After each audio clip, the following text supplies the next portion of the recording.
Assalamualaikum warahmatullahi wabarakatuh. Halo, perkenalkan nama saya Edwin Aprian, peserta Latsar gelombang 2 Kementerian Imigrasi dan Pemasyarakatan dari UPT, Kantor Imigrasi kelas 2 non-TPI Muara Enim, kelas A14 kelompok 1.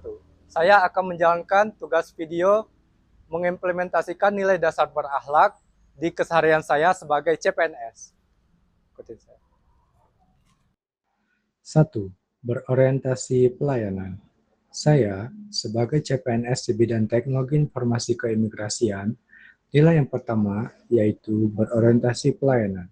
Saya fokus memastikan layanan berjalan stabil dengan melakukan pengecekan rutin perangkat dan jaringan. Contohnya, seperti pengecekan server jaringan, memastikan pelayanan berjalan dengan maksimal. 2. Akuntabel. Nilai selanjutnya adalah akuntabel. Saya dituntut untuk bekerja secara transparan, bertanggung jawab, dan dapat dipercaya. Seperti contohnya, saya memastikan seluruh perangkat, jaringan, dan sistem terdokumentasi dengan baik, sehingga setiap aktivitas dapat dipertanggungjawabkan. Nilai selanjutnya yaitu kompeten. Saya dituntut untuk terus meningkatkan kemampuan dan profesionalisme. Contohnya, saya terus belajar mengenai SOP dan panduan teknis di bidang teknologi informasi keimigrasian dan bertanya kepada senior saat menemukan kendala. 4. Harmonis. Sebagai CPNS di kantor imigrasi, pada nilai harmoni, saya menyadari bahwa keberhasilan pelayanan tidak hanya ditentukan oleh teknologi, tetapi juga oleh kerjasama dan hubungan yang harmonis antar pegawai.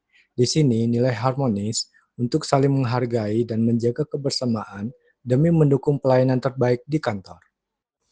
5. Loyal. Sebagai CPNS di Subseksi Teknologi Informasi, saya memiliki akses terhadap data keimigrasian yang bersifat rahasia. Oleh karena itu, saya harus menjunjung tinggi nilai dasar ASN berakhlak, khususnya loyal.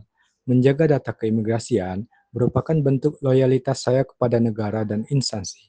Saya tidak membocorkan data, tidak menyalahgunakan akses, dan hanya menggunakan data sesuai kewenangan. Nilai selanjutnya yaitu adaptif. Sebagai CPNS di bidang subseksi teknologi informasi, saya dituntut untuk mampu beradaptasi dengan perkembangan teknologi. Nilai adaptif menjadi kunci dalam menghadapi dinamika tersebut. Saya aktif belajar aplikasi baru di bidang keimigrasian, contohnya seperti SSO atau Single Sign-On yang terintegrasi dengan aplikasi Molina Izin Tinggal. Saya membaca panduan dan mencoba langsung penggunaan aplikasi untuk memahami alur kerja secara menyeluruh. Nilai yang terakhir adalah kolaboratif. Sebagai CPNS di kantor imigrasi, saya menyadari bahwa pelayanan yang optimal tidak dapat dilakukan sendiri. Dibutuhkan kerjasama yang baik antar pegawai. Oleh karena itu, saya menerapkan nilai kolaboratif dalam setiap tugas. Saya menjaga komunikasi yang baik, saling mendukung, dan berkontribusi dalam menciptakan kerja tim yang solid dan efektif. Kolaboratif adalah bekerja sama untuk mencapai tujuan yang sama. Inilah komitmen saya sebagai CPNS dalam memberikan pelayanan terbaik.